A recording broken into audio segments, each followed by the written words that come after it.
보겠습니다. 사람이 땅 위에 번성하기 시작할 때에 그들에게서 딸들이 나니 하나님의 아들들이 사람의 딸들의 아름다움을 보고 자기들이 좋아하는 모든 여자를 아내로 삼는지라. 여호와께서 이르시되 나의 영이 영원히 사람과 함께 하지 아니하리니 이는 그들이 육신이 되느라. 그러나 그들의 날은 120년이 되리라 하시니라. 당시에 땅에는 내빌이 있었고 그 후에도 하나님의 아들들이 사람의 딸들에게로 들어와 자식을 낳았으니 그들은 용사라 고대의 영성이 있는 사람들이었더라. 여호와께서 사람의 죄악이 세상에 가득함과 그의 마음으로 생각하는 모든 계획이 항상 악할 뿐임을 보시고 땅 위에 사람 지으셨음을 감탄하사 마음에 근심하시고 이르시되 내가 창조한 사람을 내가 지면에서 쓸어버리되 사람으로부터 가축과 기는 것과 공중의 새까지 그리하리니 이는 내가 그것들을 지었음을 한탄함이니라 하시니라. 그러나 노아는 여호와께 은혜를 입었더라. 아멘. 오늘 말씀은 현장 치유라는 제목의 말씀을 함께 말씀 나누겠습니다. 우리가 보라 새 것이 되었도다. 개인 치유, 우리 가정 치유, 오늘은 현장 치유에 대한 말씀입니다. 저도 어릴 때부터 초등학교 때 신앙생활을 했으니까 교회를 오래 다녔죠. 다니고 또 조금 늦은 나이지만 제가 30쯤 됐을 때 이제 연구원에 들어갔으니까 신학을 시작했으니까 조금 늦게 시작했습니다.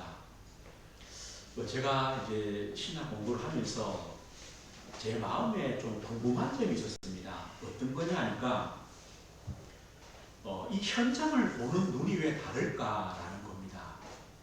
세상에 많은 전문가들 또 세상에 많은 사람들은 다 이렇게 교육이나 미국이나 유럽이나 이런 교육들이 너무나 뛰어나고 너무나 좋은 환경이고 좋게 보는데 왜 어떤 목사님 한 분은 그 현장이 좋은 현장이 아니라 하나님을 떠나서 사단의 권세 아래 있고 영적인 문제 가운데 있고 사람들이 정신의 문제, 사람들이 마음의 문제, 그리고 육신의 문제, 또 우상 숭배, 재앙과 저주 이런 가운데 있는 현장이다. 이렇게 말씀을 해요. 지금까지 그때까지 제 눈에는요 그렇게 안 보였거든요. 우리 가정과 가문을 보면서도 우리 가정과 가문의 문제가 뭘까 안 보였어요. 그냥 육신적인 것만 조금 보이죠. 그런데 우리 가정과 가문에 있는 문제가 영적인 문제다. 하나님 떠난 문제다. 결국 우상 숭배하고 재앙과 저주 가운데 있고 결국 영적인 문제로 멸망한다. 그런데요, 왜 그렇게 보는 눈이 다를까? 그러면서 이 복음을 좀 깨달아가면서 우리 가정과 가문을 보고 현장을 보니까요, 진짜 맞는 거예요. 하나님께서 저를 어떻게 이 복음 속에 부르셨는가, 우리 가정 가문의 배경이 어떤 것인가, 이게 보게 하시더라고요. 저희 아버지하고 고모하고 두 분 계셨어요. 역사를 잘 모르겠어요. 어릴 때 북한에서 일찍 넘어오셨대요. 그래서 나머지 친척들은 북한에 산다고 하시니까. 그런데요, 저희 고모 가정을 보니까 이 고모의 아들들이 있는데 이 아들들이요 늘 교도소를 왔다 갔다 해요. 알코올 중독이고 싸우고 그래서 왔다 갔다 합니다. 또 그 형수가 그 집을 가봤는데 형수가요 이게 신을 받은 전쟁이에요. 집에 제단을 차려놓고 거기서 사람들을 전봐줘요. 그렇더라고요. 이 고모 아들이요, 이게 엄마잖아요, 고모잖아요. 말 안 듣는다고 때렸는데 거의 식물인간처럼 오래 계시다가 돌아가셨어요. 제가 복음을 깨닫고 보니까 그런 가정 가문이구나. 그러면 우리 가정 가문도 그렇게 살아와야 되는데 참 감사한 게요. 어릴 때 저희들이 어릴 때 우리를 하나님이 부르셨더라. 제가 초등학교 2학년 때 교회를 처음 갔어요. 그것도 저희 집 옆에 교회 다니는 교회학교 선생님이 계셔가지고 저와 형하고 누나를 데리고 교회를 갔어요. 그 다음에요, 한 5년 후에 우리 가정에 생각지도 못하는 큰 문제를 주셔가지고 저희 부모님들이요, 어디 도움을 구할 데가 없을 만큼, 누구를 찾아가서 좀 도움을 받을 수도 없을 만큼 어려움을 당하니까, 그래서 갈 수 있는 게 어디였냐? 교회밖에 없었어요. 그 교회 가서요, 처음 교회를 다니기 시작했어요. 그때부터 지금까지요. 제가 2004년에 미국을 처음 갔었어요. 미국에 이제 목회하는 선교사님이죠. 목사님이 교회를 크게 목회하셨는데 좀 큰 어려움을 당하셔가지고 너무 힘드셔가지고 한국에 나오셨어요. 한 달을 나오셨는데 그럼 교회를 한 달 비워야 되잖아요. 그래서 제가 그때 이제 신앙을 마치고 아직 감도사 되기 전인데 제가 대신 갔어요. 가서 이제 한 달을 LA에서 대신 목회를 했죠. 새벽기도부터 다 인도를 했어요. 거기서 누굴 만났냐 하니까 이제 곧 이제 미국에 온 학생이에요. 대학 학생이에요. 지금 우리 한국에 있는 목사님 아들이에요. 다 제가 말하면 다 아시는 분 목사님 아들이에요. 이제 온 지 몇 달 안 되니까 제가 그 아이하고 이제 얘기도 나누고 그러니까요, 마음에 이렇게 이제 집에서 큰 상처도 받고 있었지만 미국에 와서 내가 공부하고 준비하고 이런 생각들 하더라고요. 그 후에 조금 후에 제가 들었어요. 그 아이가 마약에 빠졌대요. 이게 바로 현장이구나. 다 좋고 교육 좋고 살기 좋고 다 좋다고 하는데 왜요? 왜 그럴까요? 저는요, 그러면서 이 현장이 조금씩 보여요. 현장에 보이니까 그 현장에 무엇이 필요한가? 복음이 필요하구나. 복음밖에 이 현장을 살릴 길이 없구나. 이게 보여지는 거예요. 그렇게 성경을 보니까 똑같은 거예요. 구약시대 보십시오. 하나님의 택함을 받은 백성, 이스라엘 백성 아닙니까? 거의 구약의 말씀은 이스라엘의 역사죠. 그런데 하나님의 택함을 받은 이스라엘 백성들이 왜 애굽의 노예로, 전쟁으로, 고통으로, 또 나라가 빼앗기고 포로가 되고 그런 늘 고통만 반복되는가? 이게 바로 그들의 현장이에요. 하나님께서 그 주위에 강대국들, 이방 나라를 주셔가지고 늘 왜 고통당하게 할까? 이게 하나님 뜻일까?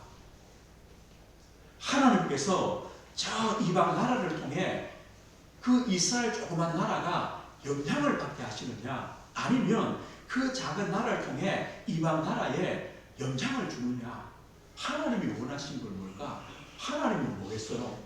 그 작은 나라를 통하여 그 하나님 모르는 이방 나라들을 살리기를 원하시는데 성경은요, 늘 반대예요.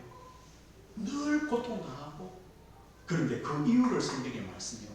이사야 1장에 보니까 3절 4절에요. 이런 말씀이 있어요. 소는 그 임자를 알고 나귀는 그 주인의 부유를 알건만은 이스라엘은 알지 못하고 나의 백성은 깨닫지 못하는도다.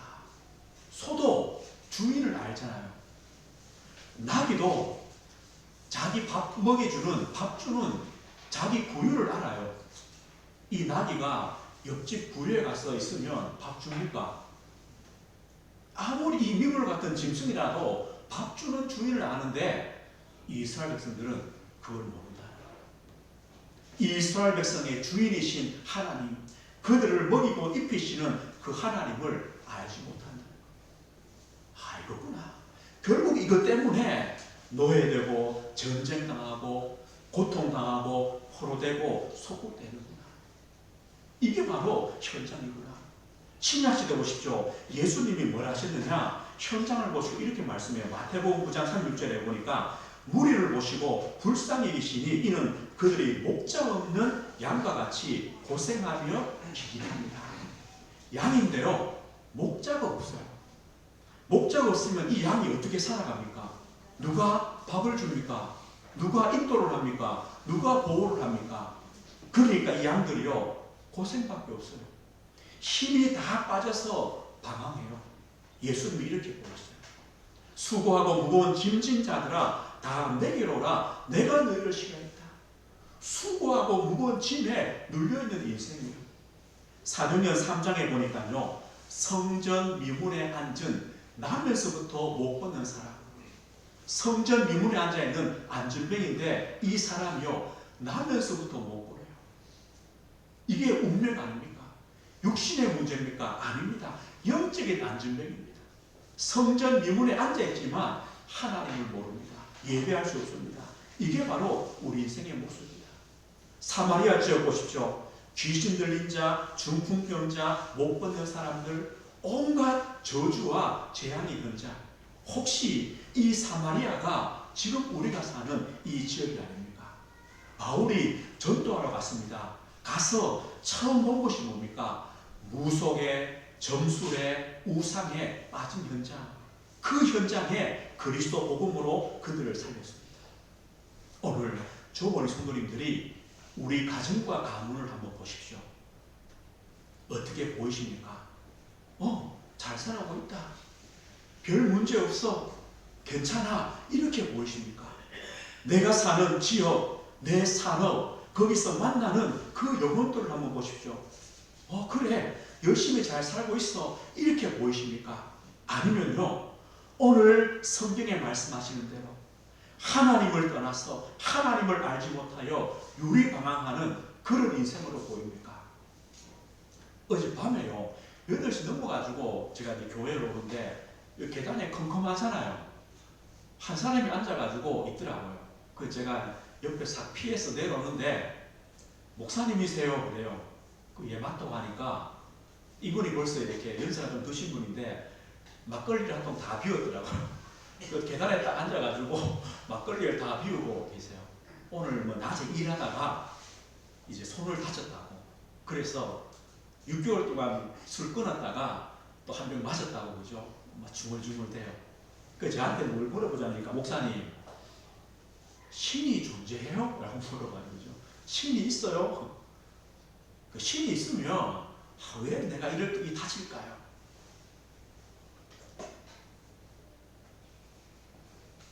열심히 살고 있는데 왜 이럴까요? 그러면서요, 본인 얘기를 다 하시네요. 저기 서가지고 제가 한 30-40분을 추운데, 그죠? 서가 들었어요. 자기는 뭐 막걸리 한 잔 해놓으니까 따뜻할 거 아닙니까?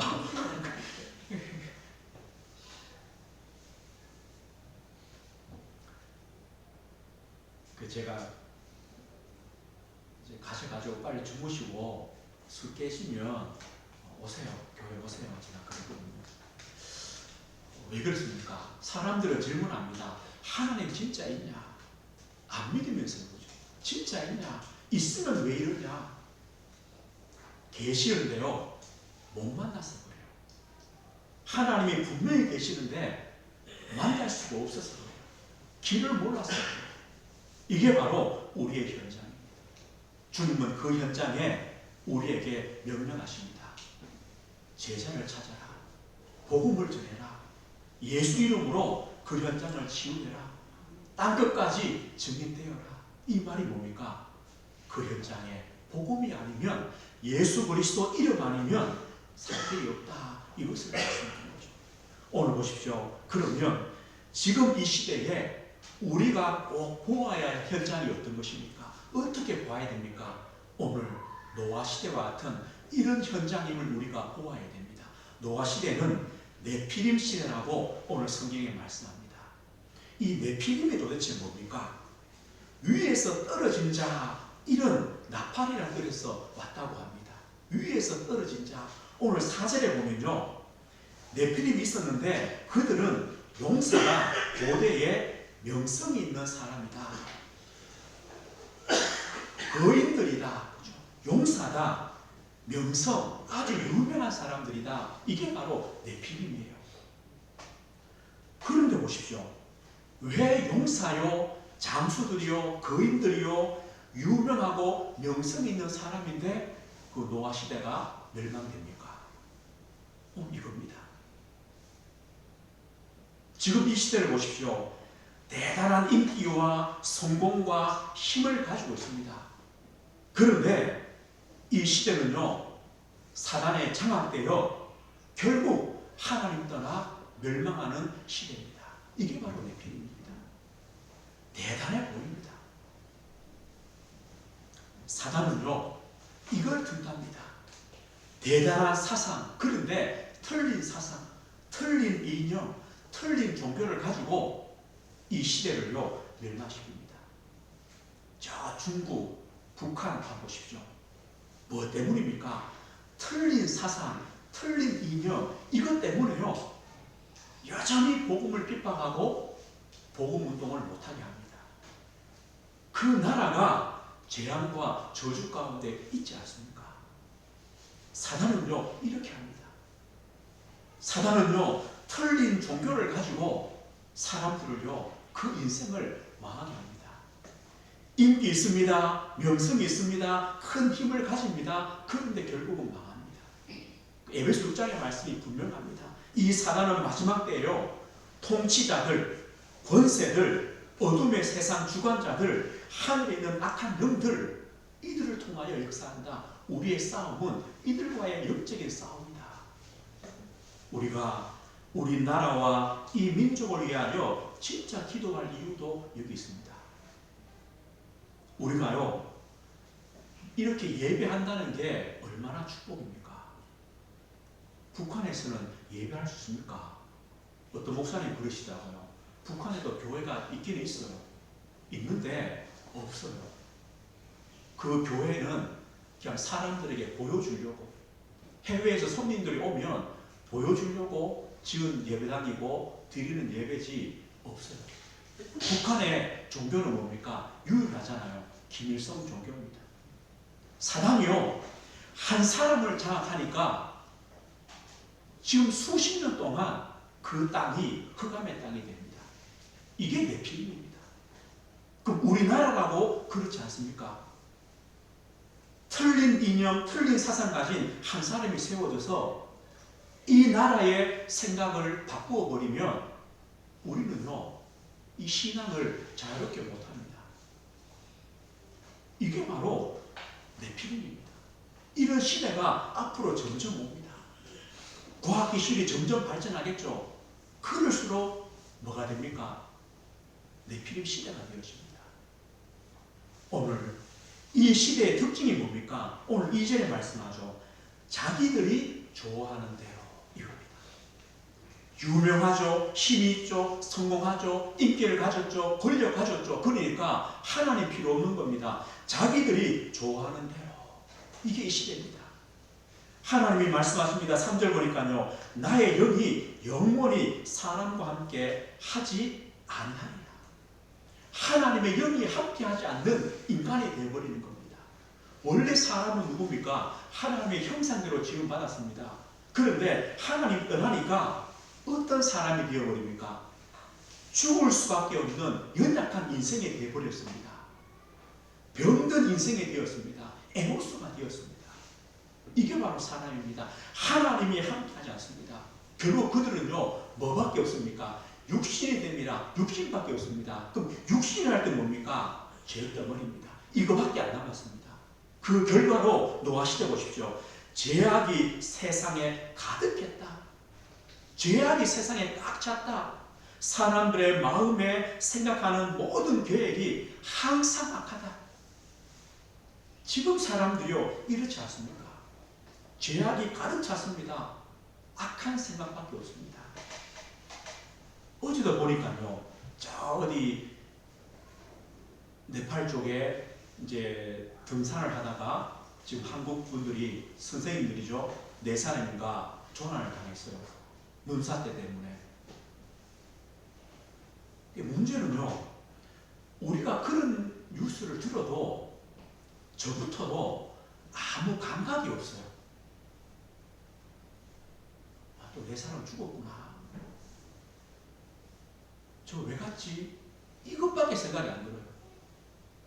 혹시 우리 성도님들 누가 연예인들이 정치인들이 자살했다, 어떤 마음이 듭니까?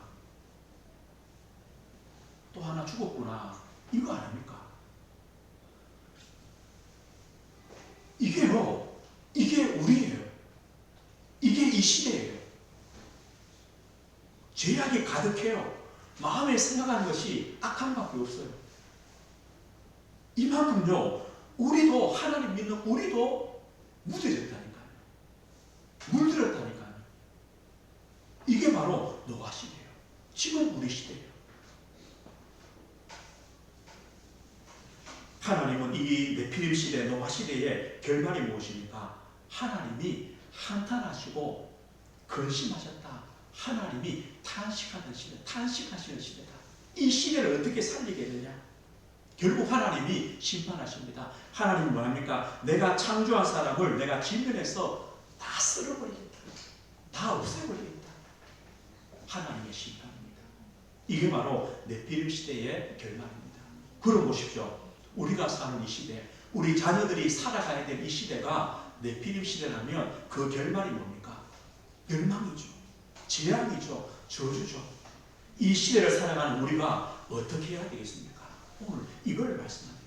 그래서 오늘 성경에요, 하나님께서 기회를 주십니다. 어떤 기회입니까? 방주를 만들어라. 방주 운동을 해라. 현장을 치유해라. 이 기회를 하나님이 주시는 것입니다. 하나님은 이런 시대 가운데 하나님이 쓰시는 사람 한 사람을 하나님이 찾으십니다.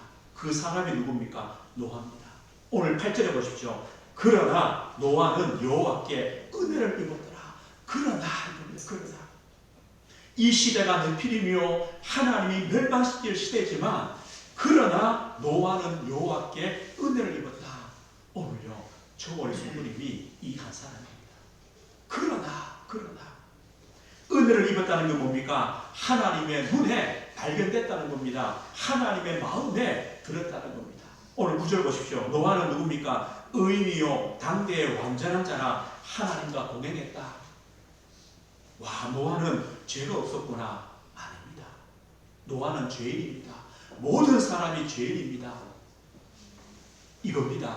우리도 죄인입니다. 그런데 하나님께서 우리를 구원하시려고 예수 그리스도를 보내시고 십자가의 대속으로 말미암아 그 예수님을 믿음으로 우리는 값없이 의롭다 하심을 얻었습니다. 하나님 자녀가 되었습니다. 하나님의 성령이 영원히 우리와 함께 하십니다. 이 축복을 노아가 받았다는 겁니다. 노아가 하나님의 구원을 받은 자요, 구원을 받았기 때문에 하나님이 노아와 함께 하시는 겁니다. 이게 바로 은혜 받은 사람입니다. 의인입니다. 하나님은 그 노아를 부르셔서 방주운동을, 현장을 치유하도록 부르셨습니다. 노아가 가지고 있는 복음이 뭔 줄 아십니까? 노아가 이 홍수가 다 끝난 다음에 창세기 8장 20절 보니까요, 방주에서 나왔습니다. 나와서 제일 먼저 한 것이 뭐냐? 여호와께 제단을 쌓고 번제를 드렸습니다. 피제사를 드렸습니다. 이 말이 뭡니까? 노아는요, 구원의 길, 그 피언약의 길을 아는 사람이었다. 하나님은 그 한 사람을 통하여 방주운동을 하게 하십니다. 하나님께서 노아에게 뭐랍니까? 너를 위하여 방주를 만들어라. 너 아들, 네 아내, 네 며느리를 위해서 방주를 만들어라. 그 방주 안으로 들어가게 해라. 그러면 생명이 보존될 것이다. 우리가요, 왜 방주운동을 해야 됩니까? 이것 때문입니다. 너를 위하여 방주운동해라. 너의 가족, 네 자녀를 위해서 방주운동해라. 그래야 생명이 보존된다. 그런데 왜 하필 방주입니까? 이 노아 시대의 하나님의 심판이 뭡니까? 40일 동안 주야로 비가 오는 겁니다. 40일 동안 비가 오니까 가장 높은 산까지 물이 차버립니다. 거기서는요 방주밖에 구원받을 길이 없습니다. 그래서 하나님이 노아에게 방주를 만들라고 합니다. 그래 보십시오. 어떤 사람들은요 나는 다른 종교 믿고 있어. 나는 내가 믿는 게 따로 있어. 나는 지금 내가 섬기는 신이 따로 있어. 아니 나는 내 주먹 믿을 거야. 아니 나는 내 돈 믿을 거야. 내 힘 믿을 거야. 그 사람이 그 홍수에 살겠습니까? 다 죽습니다. 지금도 마찬가지 아닙니까? 왜 우리가 이 시대의 방주운동, 그리스도운동, 복음운동을 해야 됩니까? 이 방주는 교회라고 할 수도 있습니다. 그러면 내가 교회 다니니까 되구나. 그 말 아닙니다. 교회는 무엇입니까? 예수 그리스도의 피값으로 예수 그리스도를 믿는 그 성도들의 모임이 교회 아닙니까? 교회는요 그리스도 안에서 그 피값으로 거룩하여지고 하나님의 자녀가 되고 예수 그리스도 이름을 믿고 부르는 자들이 바로 교회입니다. 누구든지 주의 이름을 부르는 자는 구원받는다. 누구든지 그리스도 안에 있으면 새로운 피조물이다. 예수 이름을 믿고 영접할 때 하나님의 자녀가 됩니다. 그리스도 안에서 정죄함이 없습니다. 이 믿음 가진 사람이 교회입니다. 바로 이겁니다. 이게 방주운동입니다. 그 일들을 해라. 그런데 사람들은요 뭘 하느냐? 똑같이 말해요. 아니 나는 다른 종교 믿고 있어. 나는 믿는 게 따로 있어. 아니 나는 돈 있기 때문에 괜찮아. 살 수 있습니까? 아닙니다. 방주 안에 들어가야 사는 것처럼 그리스도를 믿음으로만 사는 겁니다. 문제는요 이 방주가 뭔지를 몰라요. 그리스도를 전할 사람이 없기 때문에 듣지 못하는 거예요. 그래 우리를 통하여 이 복음을 전해라. 그래야 그들이 듣고 들어야 깨닫고 들어야 믿고 그래야 예수 이름을 부를 수 있다. 우리를 보고 방주운동해라. 그리스도 운동하라고 우리에게 말씀하십니다. 우리 성도님들 누굴 통하여 처음 예수 믿게 되었습니까? 그 누군가가 있었습니다. 바로 그겁니다. 우리를 보고 그 한 사람 노아가 되라고 우리에게 말씀하시는 겁니다. 그래서 우리 성도님들이 이번 주는요 진짜 한번 마음속에 결단하셔야 됩니다. 어떤 결단이냐? 내가 평생 동안 전도의 여정을 걷겠다. 이 결단입니다. 전도 여정. 그런데요 이것도 내가 하는 게 아닙니다. 하나님의 소원이고 하나님이 하신 거기 때문에 우리가 진짜 결단하고 마음에 언약 붙잡으면요 하나님이 이끄십니다. 하나님이 이루어 가시는 겁니다. 그래서 우리가 어떤 결단하시느냐? 이 결단입니다. 하나님, 내가 오늘부터 하나님이 부르시는 날까지 아마 이거 다 해야 부르실 겁니다. 부르시는 날까지 내가 300명 영접운동 하겠습니다. 이거를 마음속에 다짐하십시오. 적어도 우리가 아는 분들이 300명 넘을 것 아닙니까? 핸드폰에 몇 명 저장되어 있습니까? 그분들 두고요 기도하십시오. 그리고 하나님 이분들에게 복음 전할 수 있는 기회를 주십시오. 우리가 구원시키는 게 아닙니다. 구원은 하나님의 손에 있습니다. 이들이 방주가 뭔지 한번 들어야 됩니다. 들어가고 안 들어가고는 그 다음입니다. 들어야 됩니다. 우리를 보고 그 일을 하라. 방주운동해라. 300명 그 이름을 두고 기도하면서 예수님이 누구신가 전해라.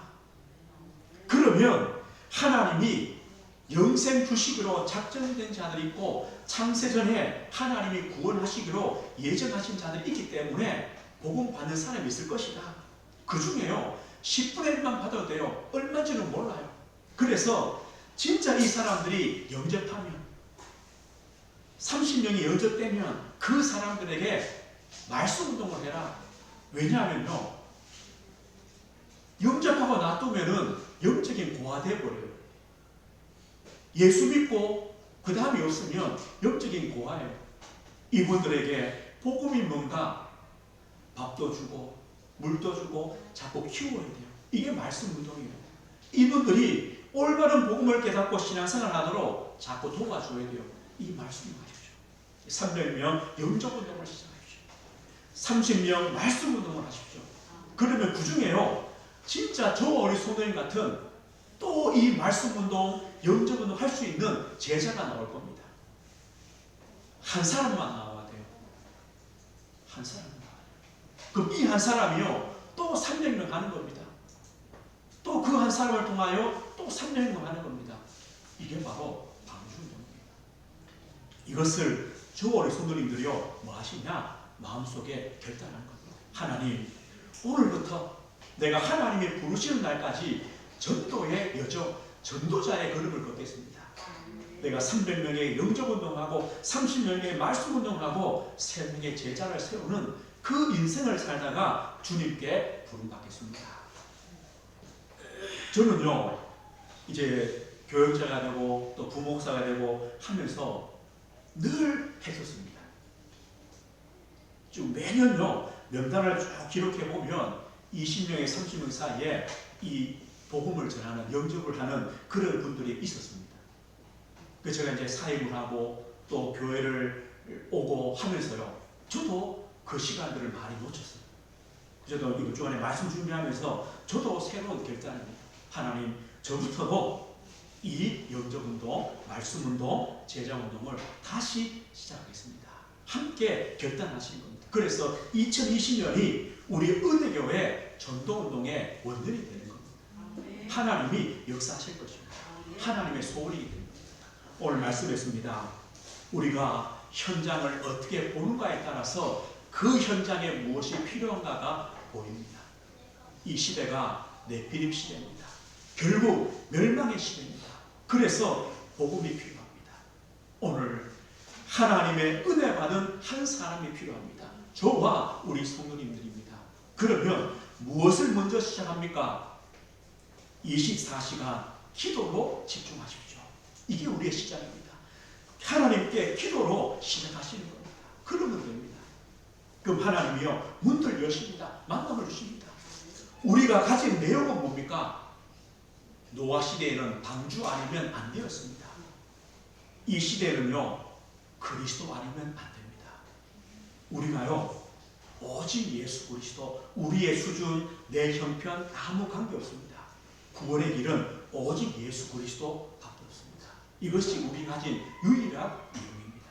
또 특별히 이번 주간에는 또 설 명절입니다. 우리 가정 가문 가셔서 또 가족들 만나면서요 또 우리가 기도하고 도울 이름들을 찾는 겁니다. 이게 캠프입니다. 명절 캠프입니다. 또 그런 축복 누리시는 캠프의 걸음, 내 평생이 전도 여정이 되는 그 인생, 이런 축복된 인생의 걸음을 걸으시길 주의 이름으로 축복드립니다. 하나님 아버지 감사합니다. 노아 시대 같은 네피림 시대를 저희들이 살아갑니다. 하나님의 은혜 받은 한 사람 노아를 통하여 하나님께서 방주운동을 하신 것처럼 하나님의 은혜 받은 우리 성도 한 분 한 분을 통하여 300명 영접운동, 30명 말씀운동, 3명의 제자운동이 일어나는 은혜교회 전도운동의 시작이 되어지는 축복의 걸음들이 하옵소서. 우리의 인생이 전도에 예정되어지도록 하나님이 성령으로 역사해 주옵소서. 예수 그리스도 이름으로 기도드립니다. 아멘.